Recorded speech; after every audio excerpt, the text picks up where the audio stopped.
Hi everyone, it's Nicole McGurk with the Paper Doll Art Journal page. This is actually my June 2014 page. I just got it started kind of late and I'm filling in any of the pages that I missed throughout 2014 so that I have a complete art journal, one for every month of the year.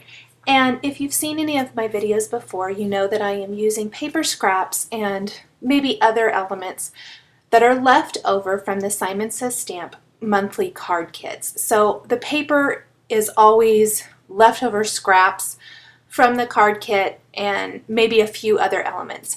Then I'm using the Julie Nutting paper doll stamps from Prima, and my theme throughout the year has been stamping the doll on text paper. I have received multiple questions wanting the exact paper, and many times, including the paper I'm using here today, the paper is just from my stash and it's old. This is pattern paper from, I believe, October Afternoon, from one of their very first collections.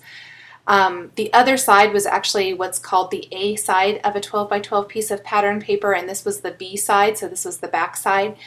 And so this particular paper is no longer available, but I have linked on my blog post that coordinates with this video here on YouTube with similar papers that you maybe could use and that I use as well. I simply I have a whole file of text type papers. Whenever I see one or I've gone through my paper stash, I've pulled them out and put them all in their own file because I often look for text style papers like this when working with multiple types of projects, and it's just really easy to find them that way. So that's kind of how I sort my paper and how it's easy for me to find lots of these. And when I'm creating an art journal paper doll page, I just grab them out. I don't really look to see, you know, which one it is exactly or make sure that it's brand new. I simply grab one and start creating. Now I have stamped the doll stamp with the My Favorite Things Black Licorice Hybrid ink. This is a great ink. I wasn't so sure about it at first with using it with Copic markers. I usually stick with Memento Tuxedo Black ink when using any type of stamped image that I want to color in with Copics, but I really like it. This isn't a very heavy Copic coloring type of project. I'm only doing skin and hair for my paper dolls generally, and so this works pretty good. And I go ahead and color that right on that pattern paper, text paper, and then I have stamped my image here again on the pattern papers from the June 2014 Simon Says Stamp card kit. And I like to layer them together to create the exact look on the outfit that I want. If you've watched any of these videos before, you know that I like to use some cool gray or warm gray Copic markers to add some shading to the pattern paper or paper pieced outfit. This just gives that illusion of depth and dimension that coordinates well with the skin and hair that I've already done. So I'm simply filling in with cool gray markers here on her dress to give all of those gathers and everything in her skirt and the fun little ruffle along the bottom, that look of depth and dimension, and to have the whole thing coordinate really well with what I've already done. I love the hats or headwear type stamps that coordinate with these Julie Nutting dolls. I think they're fabulous. I love adding little accessories and things to my paper doll art journal pages. And so this is from the Hats #2 stamp set, and I'm going to give her a hat out of some of those same scraps of pattern paper. Just really fun, or a really fun way to dress up your stamp. I will do the same thing for her shoes.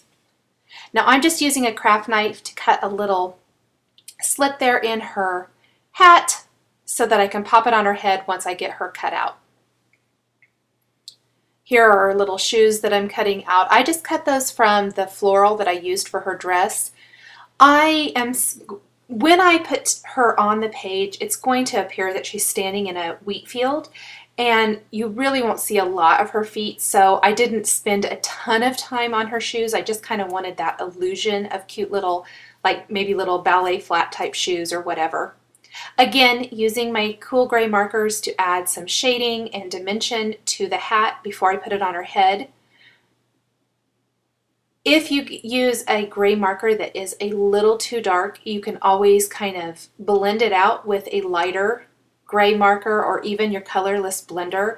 I like to use the C00 if I'm using the cool grays, and that generally gives it blends it out really well so that you kind of lose any of those harsh lines. Now this is the background paper I'm using. This is from Websters Pages Strawberry Fields. And what I did was, this was a 12 by 12 sheet. I cut it in half so it was 6 by 12, and then I cut it down to 6 by 8 because all of my art journal pages are 6 by 8.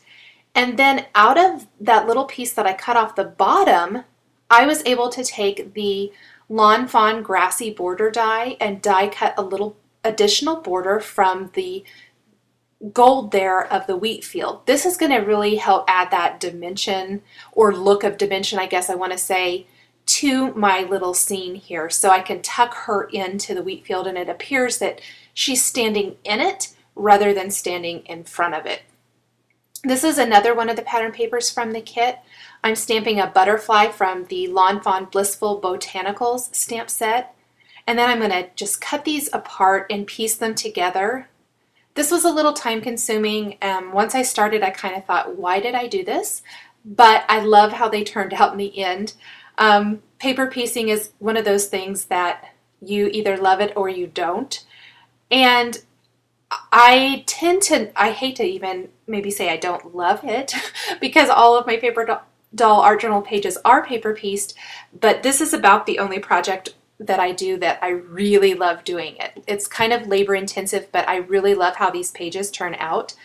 And I think it really adds to the dimension by paper piecing these butterflies together like this. You could have just cut them out of one color of paper, but I really like this, and I think it coordinates so well with the doll image.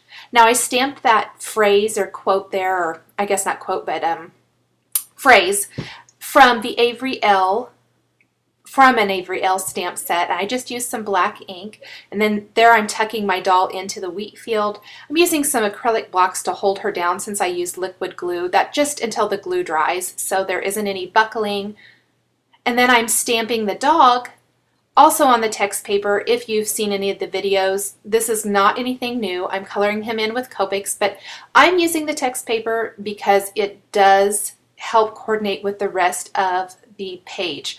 When I'm stamping the doll on text paper and she has that text going through her, skin and face and everything, I really felt like the dog needed to be the same and not on stark white paper. So I generally use a scrap of the text paper and color the dog in on that as well. It's just been a fun little theme that I've carried throughout the year, is to add Simon the dog from Simon Says Stamp onto every page I create. Because I'm using the scraps from the monthly card kits, it was just a fun little way to incorporate the whole Simon theme into my page designs. Then I'll tuck him into this wheat field too, sitting right there next to the girl. Now, one final thing I like to do for Simon is color in his nose and eyes with a black gel marker. When I do this, it generally the pupils get lost, so I wait until the black is really dry, which you might want to wait a good 10 minutes to make sure it's really, really dry. And then I take the white gel marker from Sakura and color in the pupils and the little highlight on his nose. Once I have that done, I am pretty much done with this page. Now I let this page set for a couple days, and I came back and thought it needed a little something. So I added some pearl gemstones around her neck to give the illusion that she has a little necklace on, and then I cut a couple of little slits on either side of her and threaded through some thin 1/4 inch white silk ribbon so it looks like her dress has a little bow with ribbon tails hanging down there. And I really felt like that kind of completed the page. I hope you've enjoyed this video showcasing my June 2014 Paper Doll Art Journal page. The supplies I've used are listed and linked below the video here on YouTube. Thanks for watching. We'll catch you next time.